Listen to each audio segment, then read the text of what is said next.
CID को बुलाया तूने? विक्रांत को धोखा देना बहुत महंगा पड़ेगा तुझे।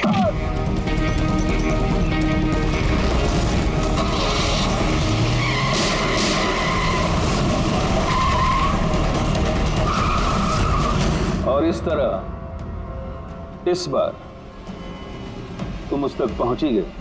हाँ, लेकिन हमेशा की तरह इस बार भी विक्रांत के नसीब में जेल की सलाखें नहीं लिखी थी। नामी गिरामी अपराधी विक्रांत ने सरकारी गवाह बनने का फैसला कर लिया है। वो मकरंद के खिलाफ अदालत में सारे सबूत देगा और इसके बदले अदालत उसकी सजा काफी हद तक माफ कर देगी। इन अपराधियों को पकड़ने के लिए हम लोग दिन रात एक कर देते हैं, अपने खून पसीना बहाते हैं। क्या इसलिए कि अदालत उनको दोबारा जुर्म करने के लिए छोड़ दे? अब अदालत को दोष मत दो अभिजीत। वैसे भी मकरंद के खिलाफ उनके पास ज्यादा सबूत थे नहीं, और हमारा काम मुजरिमों को पकड़ना है, ना कि उनकी सजा तय करना। यार, तो तुमको क्या लगता है, इसको छोड़ना सही है? अब सही तो नहीं है, पर हम लोग क्या कर सकते हैं?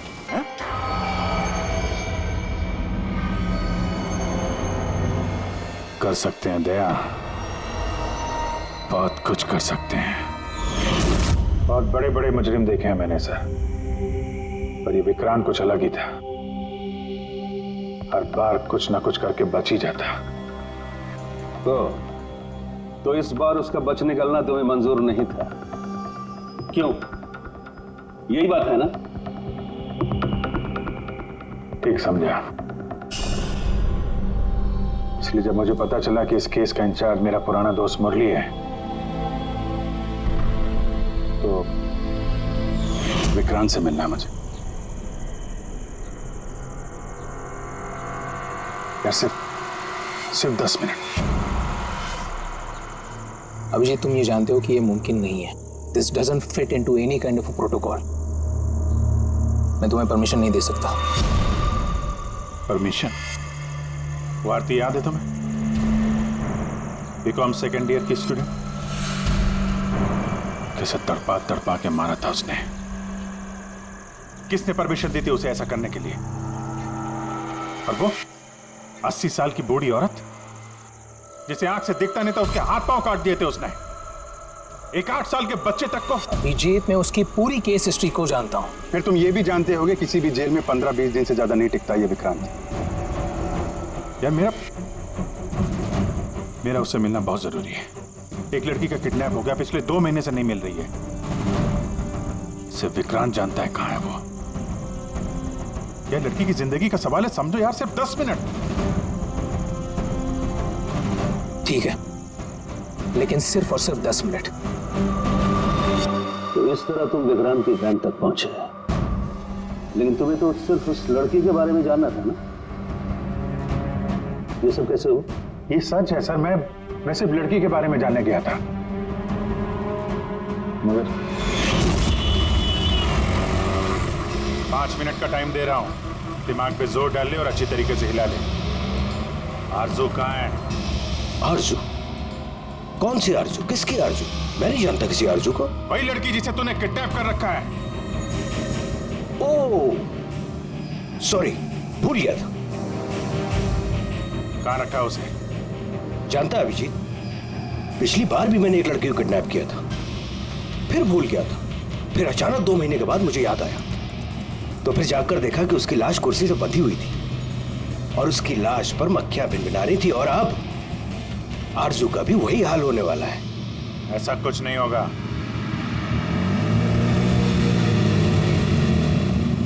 कहाँ है आरजू? हाँ, याद आया, मेरी जेब में, निकाल ले।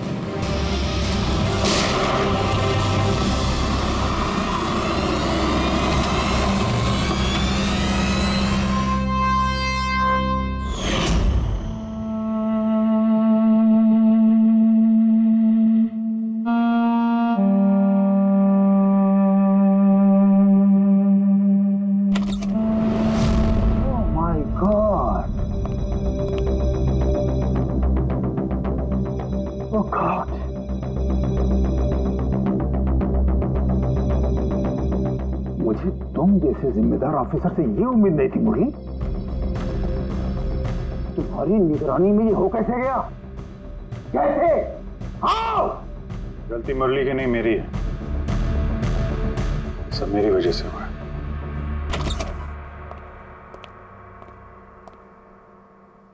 वाह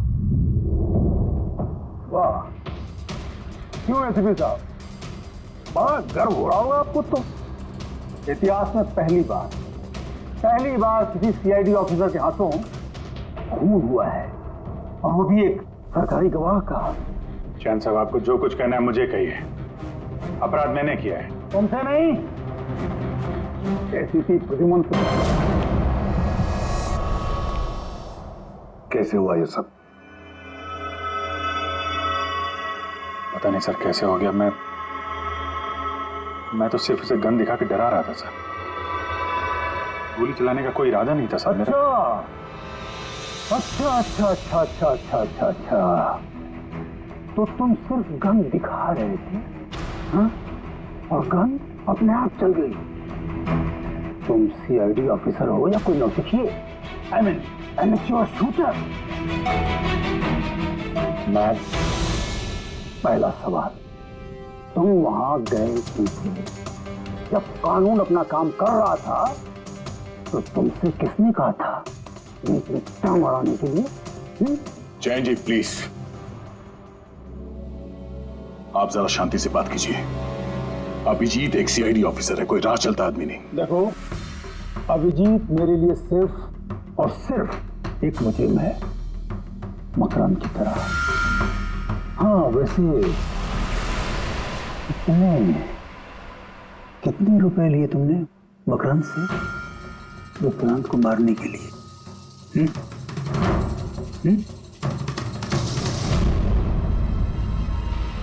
अगर तुम एक वकील ना होते और मैं एक सीआईडी ऑफिसर नहीं होता तो ये सवाल तुम्हें बहुत भारी पड़ता। Oh really? देखो ऐसे थे प्रद्युमन, इसके तेवर तो देखो। फोन करके बैठा है और मुझ जैसे लॉयर को, सीनियर लॉयर को धमकी दे रहा है। ऐसे चार्जेस लगाऊंगा आप जन्मों तक जेल में बैठ के सोओगे। यही अच्छी सोओगे तुम वहां। मानता हूं गोली चलाई मैंने सर, विक्रांत को मार दिया, लेकिन उसे मारने का कोई इरादा नहीं था मेरा। खून सिर्फ खून होता है अभिजीत, इरादा चाहे कुछ भी हो, गलत या सही कोई फर्क नहीं पड़ता। अदालत में ये सब काम नहीं आए। ये प्रोसिक्यूटर, जैन, मीडिया वाले धज्जियां उड़ा देंगे तुम्हारी, धज्जियां। इस जुर्म की सजा भुगतने के लिए मैं तैयार हूं सर, लेकिन जयंत और मीडिया वाले जो मुझ पर इल्जाम लगा रहे हैं मकरंद से मिले होने का, ये मैं कभी बर्दाश्त नहीं कर सकता। अभिजीत, फिर तो तुम्हें कोई नहीं बचा सकता।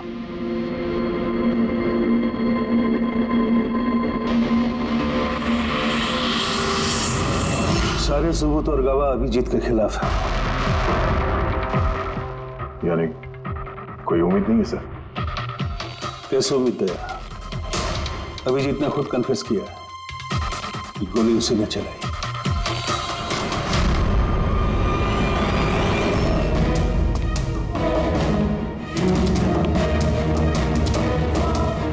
विक्रांत की मौत अभिजीत की गोली से नहीं हुई है बॉस।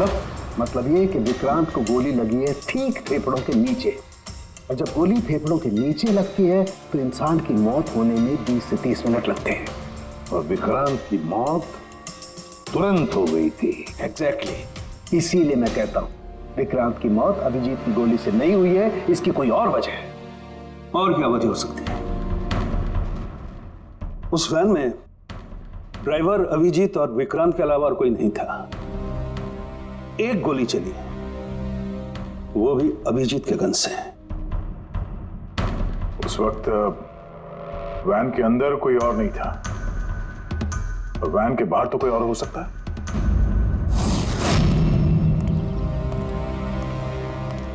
अभिजीत, उस वक्त गाड़ी के बाहर कोई था जिस वक्त गोली चली? नहीं, एक्चुअली पता नहीं, क्योंकि मेरा पूरा ध्यान तो विक्रांत पे था। अभिजीत ठीक से याद करके बताओ, गोली चलने से पहले क्या हुआ था? कुछ अजीब हुआ था? कुछ भी? गोली चलने से पहले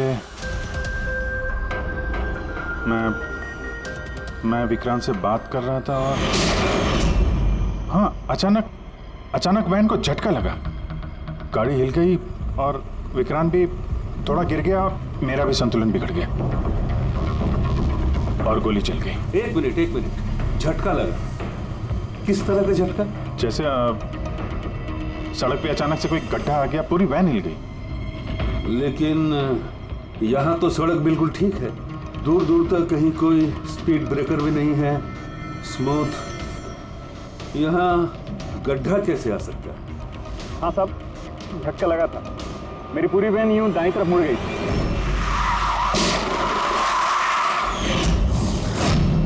स्टीयरिंग खुद ब खुद घूम गया? हाँ साहब। ये कैसे हो सकता है? साहब ये तो मुझे भी पता नहीं चला कैसे हो गया। इससे पहले कि मैं वैन को संभाल पाता, पीछे से गोली चलने की आवाज आ गई।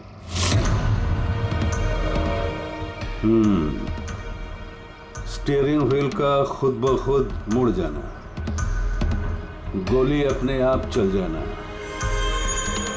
सड़क पे कोई गड्ढा भी नहीं है।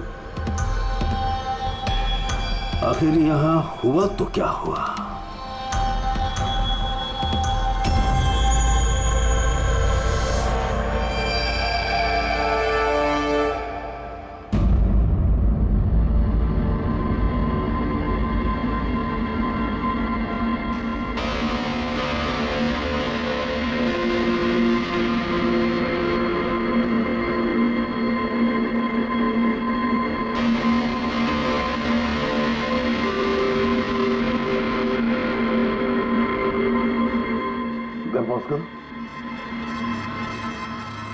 ये देखो, जब ये हादसा हुआ तो ये काली एसयूवी, ये काली गाड़ी उस वैन के बगल में से पास हुई।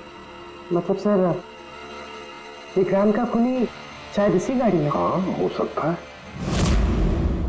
सर, ये गाड़ी कहीं रुकी नहीं सर, ये सीधे सीधे चली गई और दूसरी गोली की आवाज भी नहीं आई। और एक बात नोटिस की तुम लोगों ने, 11:17 पर वो काली गाड़ी पास हुई वैन के बगल से और एग्जैक्टली 11:17 पर विक्रांत की घड़ी भी बंद हो गई। हाँ सर, अभिजीत की घड़ी भी 11:17 को ही बंद हुई थी। हाँ?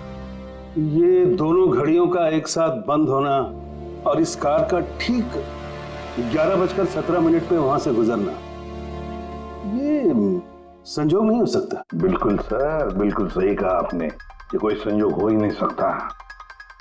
जरूर कोई ना कोई राज छुपा है उस काले रंग के एसयूवी में जो अभिजीत की बेगुनाही साबित करेगा। तो यहाँ इस फुटेज में इस गाड़ी का नंबर तो दिख नहीं रहा है। इस जगह से 5 किलोमीटर दूर सर टोल नाका है, वहां के सीसीटीवी फुटेज से शायद इस कार की डिटेल मिल जाए। हाँ।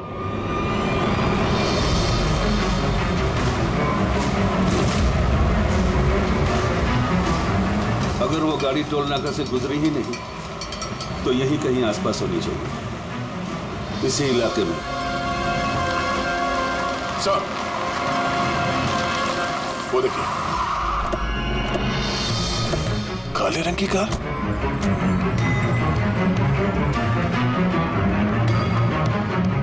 Oh no. फ्रेडी, जरा आगे चेक करो।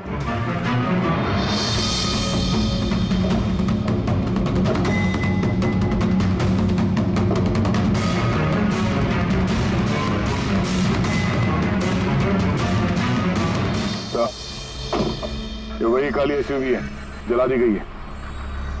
मतलब गाड़ी में ऐसा जरूर कुछ था जो खूनी मिटाना चाहता था। सर, ना तो नंबर प्लेट दिख रही है और ना ही चेसी नंबर, सारे सबूत मिटा दिए मुजरिम ने।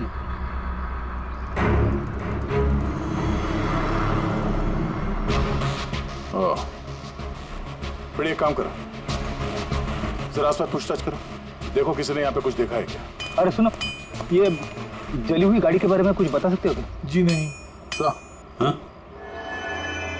ये देखिए, सीट के नीचे ये डिवाइस पड़ा था। Electric device. आसान के क्या डिवाइस है, कुछ पता चला? हाँ बस पता तो चल गया है, लेकिन इसे अच्छी तरह से समझाने के लिए मुझे एक डेमो देना पड़ेगा आप लोगों को। मान लीजिए कि ये विक्रांत है और हम इसे मारना चाहते हैं, लेकिन हम इसके करीब नहीं जा सकते हैं। तो फिर इसे कैसे मारा जाए?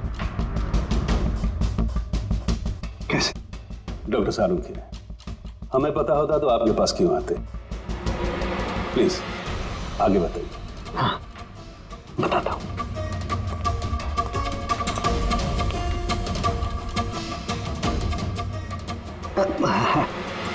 आप थोड़ा पीछे आ जाइए प्लीज। Thank you.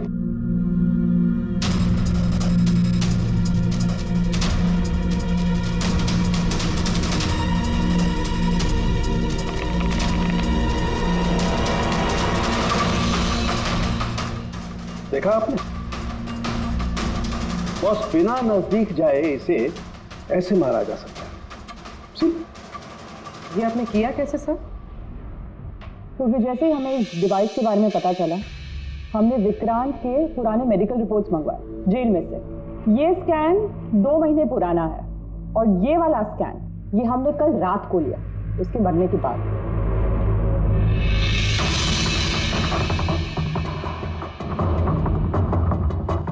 या सालुंखे, इस पहले वाले स्कैन में एक छोटी सी चीज अटकी हुई है वहां उसके सिर में।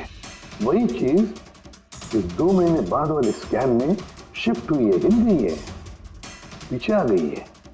और ये छोटी सी चीज एक शार्पनेल है बॉस। यानी गोली का छोटा सा टुकड़ा। और फिर ये शार्पनेल वहां से इस तरफ शिफ्ट हो गया, जिस वजह से विक्रांत की सबड्यूरल हेमेटोमा यानी ब्रेन ब्लीडिंग की वजह से मौत हो गई। पर ये शार्पनेल अपनी जगह से हिला कैसे? उसी डिवाइस की वजह से जो हमें जलती हुई गाड़ी में से मिला। तो गोलियों के टुकड़े को हिलाने का डिवाइस ही है? सिर्फ गोलियां नहीं दया, इसने और भी बहुत सारी चीजें हिलाई, जैसे कि विक्रांत के हाथों की हथकड़ी, पुलिस वैन का स्टीयरिंग व्हील, दोनों की हाथ की घड़ी के कांटे, यहां तक कि अभिजीत की गन भी। मतलब लोहे की चीजें, तो जितनी भी लोहे की चीजें हैं वो हिल गई उस डिवाइस की वजह से। Exactly boss. और लोहे का सबसे बड़ा आशिक है मैग्नेट, चुंबक। बॉस ये है वो चुंबक जिसके जरिए मैंने इसे उड़ाया। यानी उस काली वैन में भी एक ताकतवर लौचुंबक था, जिसकी वजह से पूरी की पूरी वैन दाईं तरफ चली गई और अभिजीत की मेटल की गन वो भी अपने आप चल गई। हाँ, और विक्रांत के सिर में जो अटका हुआ शार्पनेल का टुकड़ा है वो भी शिफ्ट हुआ। सर, इतनी प्लानिंग के साथ तो वही मार सकता है जिसे शार्पनेल के बारे में पहले से पता था, उसका कोई करीबी। मकरंद। मकरंद मतलब अभिजीत सर बेगुनाह? No, not at all. इतनी जल्दी किसी नतीजे पे पहुंचना ठीक नहीं होगा। मकरंद के खिलाफ जब तक हमको पक्का सबूत न मिल जाए, कानून की नजर में अभिजीत ही दोषी है। मकरंद के खिलाफ सबूत तो वही देगा ना जो विक्रांत के सेफ हाउस के बारे में जानता था, वरना मकरंद को कैसे पता कि विक्रांत किस रास्ते से कोर्ट पहुंचेगा। और विक्रांत की खुफिया जानकारी सिर्फ मुरली और उसके बाकी साथियों के पास थी। आप लोग ऐसा सोच भी कैसे सकते हो सर कि हम में से कोई गद्दारी कर सकता है? जितने ईमानदार आप लोग हैं ना, उतने ईमानदार हम लोग भी हैं। विक्रांत को कहां और कौन से सेफ हाउस में रखा गया था ये सिर्फ आप लोग जानते थे और कोई नहीं। ये सच है ना? हाँ सर, नहीं पता थी। यहाँ तक हमारे घर वालों को पता नहीं थी, तो फिर हम बाहर वालों पे क्यों इल्जाम लगाएंगे? शायद पैसों के लिए किसी ने मकरंद को यह जानकारी दी हो। प्लीज साहब, हम भी पुलिस वाले हैं, जान की बाजी हम भी लगाते हैं। आप इस तरह इंफॉर्मेशन कहीं ना कहीं से तो लीक हुई है मुरली। हाँ सर, एक्चुअली मैं भी वही सोच रहा हूँ। कि सेफ हाउस में 24 घंटे सीसीटीवी कैमरे लगे हुए थे, तो अगर भी कोई बाहर वाला अंदर नहीं आ सकता। क्या कहा आपने? चाहकर भी कोई बाहर वाला अंदर नहीं आ सकता। हाँ सर। झूठ! बाहर वाला कोई भी अंदर नहीं आया था। हाँ? क्यों? I am sorry sir, actually Jain ji कभी कभी आते थे। कभी कभी जैन जी आते थे। Yes sir. और कभी कभी जैन जी किस लिए आते थे? क्योंकि जैन जी मकरंद को हर हालत में जेल तक पहुंचाना चाहते थे। अच्छा, तो कहीं ये जैन थी वो गद्दार तो नहीं है? वैसे भी कुछ ही दिनों में रिटायरमेंट होने वाला था, आखिरी केस था उनका। सोचा होगा संन्यास लेने से पहले थोड़े बहुत पैसे बना लो। सर, सर वाकई जयंत ने काफी पैसे बनाए। अभी 10 दिन पहले इसने पुणे में 10 करोड़ का फार्म हाउस खरीदा है। क्या? हाँ सर, ये रहे उस पार्टी के फोटोग्राफ।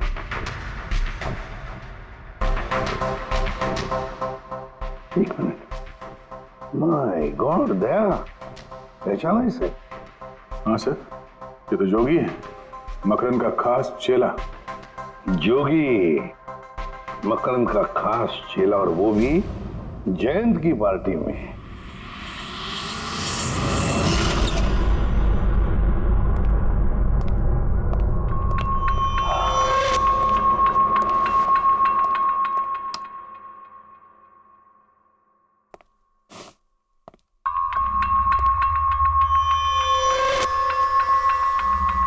तुम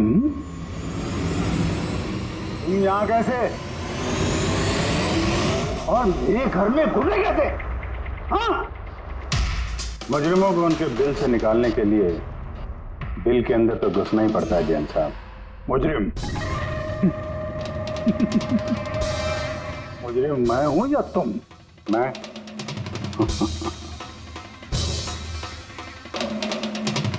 लेकिन ये तस्वीर,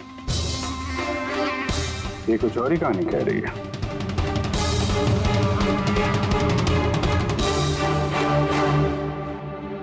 नो, आई डोंट नो, मैं नहीं जानता। नहीं जानते? कमाल है, बहुत भोलेपन का नाटक कर रहे हो जैन साहब। मकरंद के पैसों से ये फार्म हाउस खरीद लिया और अब उसके चेले जोगी को पहचानने से भी इनकार कर रहे हो। What nonsense! कौन जोगी? कैसा जोगी? मैं किसी जोगी वोगी को नहीं जानता था। अगर नहीं जानते तो ये जोगी तुम्हारी पार्टी में क्या कर रहा था? देखो, मेरी पार्टी में 400 से ज्यादा लोग आए थे। अब मैं हर एक को तो नहीं पहचानता ना। और रहा सवाल मेरे फार्म हाउस का, तो मेरी जिंदगी भर की खून पसीने की कमाई है, समझे? मकरंद की बात कर रहे हो ना तुम? वो देखो, उस केस में उसके खिलाफ सारे सबूत मौजूद हैं। विक्रांत ने मरने से पहले मुझे सारे सबूत सौंप दिए थे। मकरंद को तो मैं फांसी पर लटकाऊंगा और साथ में तुम्हें भी। लाइट हो क्या हुआ? स्विच तो ऑन है। हुआ क्या लाइट को?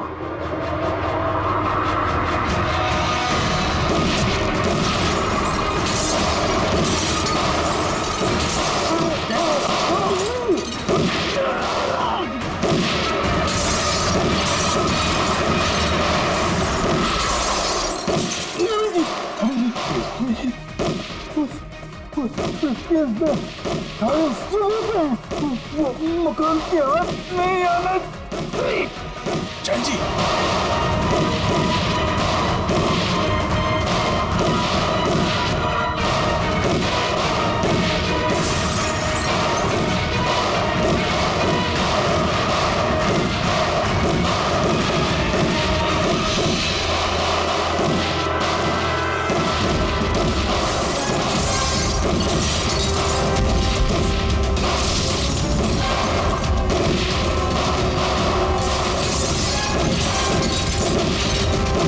कमाल कर दी तुमने अभिजीत, वाकई कमाल कर दी।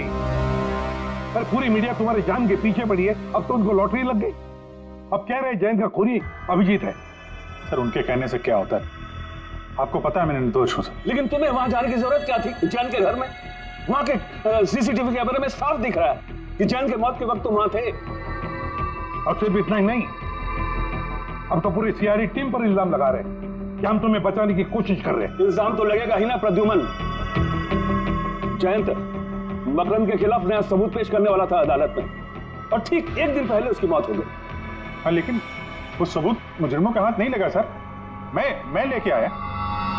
जैन से मरने से पहले मुझे ये सारे सबूत सौंप दिए। ये सबूत, ये फोटोग्राफ्स, ये पेपर्स, ये सबूत काफी नहीं है मकरंद को अदालत में सजा दिलवाने के लिए। काफी नहीं है ये सबूत। तो वो पेन ड्राइव से कुछ पता चल सकता है ना? हाँ, अभिजीत, ये पेन ड्राइव पासवर्ड मांग रही है। जयंत ने मरने से पहले पासवर्ड वगैरह बताया? नहीं सर, इसके पहले वो कुछ बोल पाते उन्होंने दम तोड़ दिया था। अरे यार,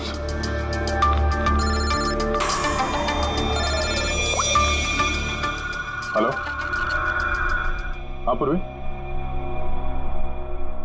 अच्छा, ओके, ठीक है। अच्छा, पता चल गया जोगी को जैन जी की पार्टी में कौन लेके गया था? कौन लेके गया था? खुद जैन जी की पीए सोनल।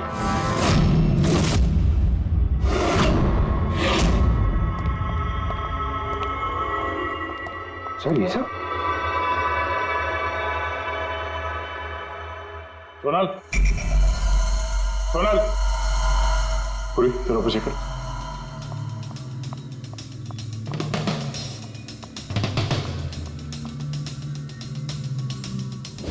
सोनल,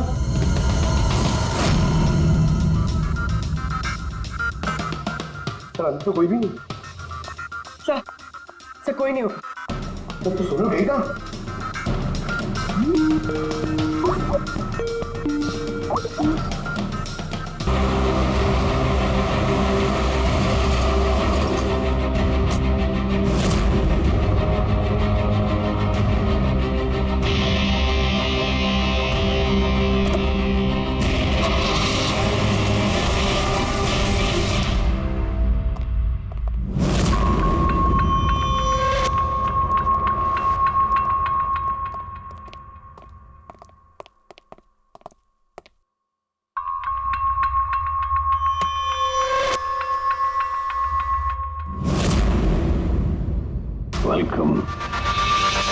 वेलकम अभिजीत।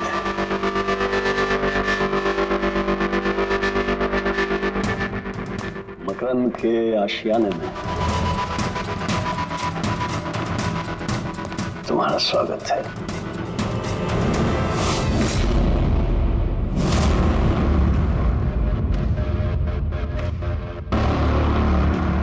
सबूत इधर है बॉस।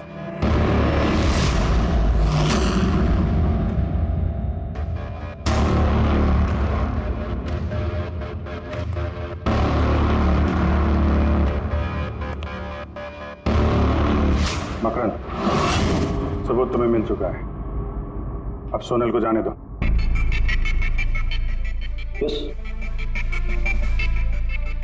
वैसे भी वो कहते हैं ना कि मरने वाले की अंतिम इच्छा अधूरी नहीं रहनी चाहिए। सोनल को बुलाओ।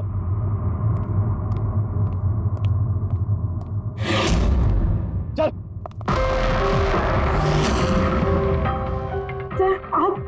सोनल तुम ठीक हो? हाँ सर, मैं ठीक हूँ। तुम जाओ यहाँ से। लेकिन सर आप?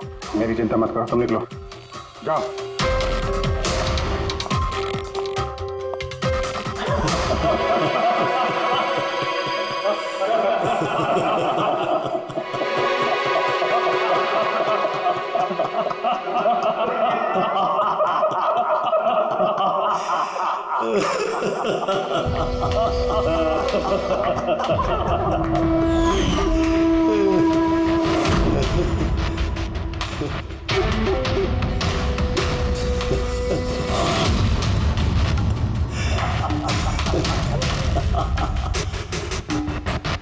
सोनल, तुम भी?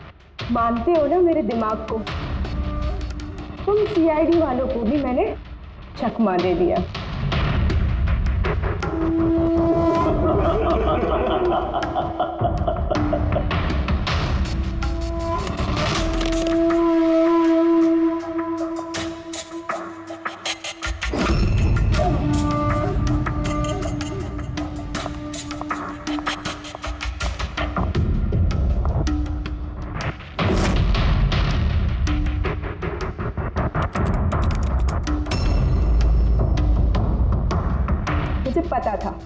जयंत यही पासवर्ड रखेगा। Makram will die. Now, Stop conversation. Start the operation.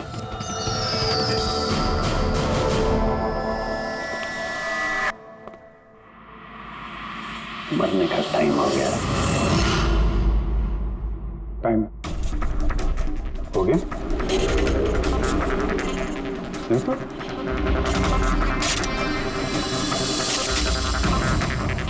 Oh, magnet. तुम लोगों को क्या लगा? चुंबक को हथियार बनाना सिर्फ तुम लोगों को आता है?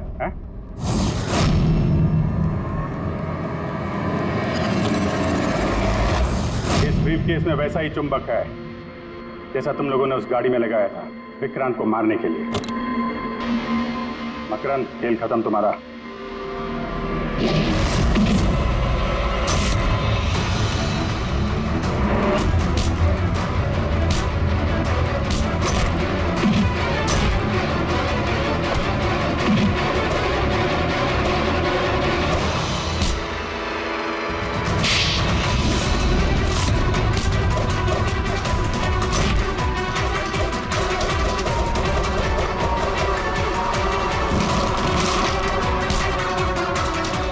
पैसों के लिए अपने बॉस को धोखा दिया? हाँ?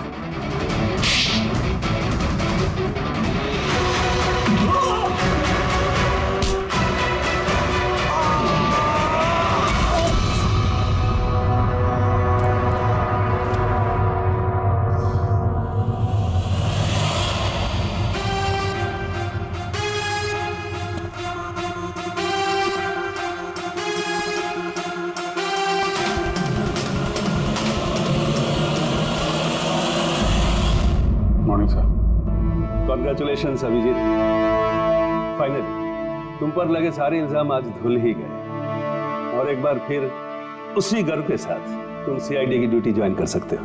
Thank you sir. सर, हमने आरजू को बचा लिया सर। मकरन के साथियों को पता था कि विक्रांत ने उन्हें कहाँ कैद करके रखा था, पर सर जयंत जी का सपना पूरा नहीं हो पाया मकरन को जेल भेजने का। चलो जो भी है, all well that ends well.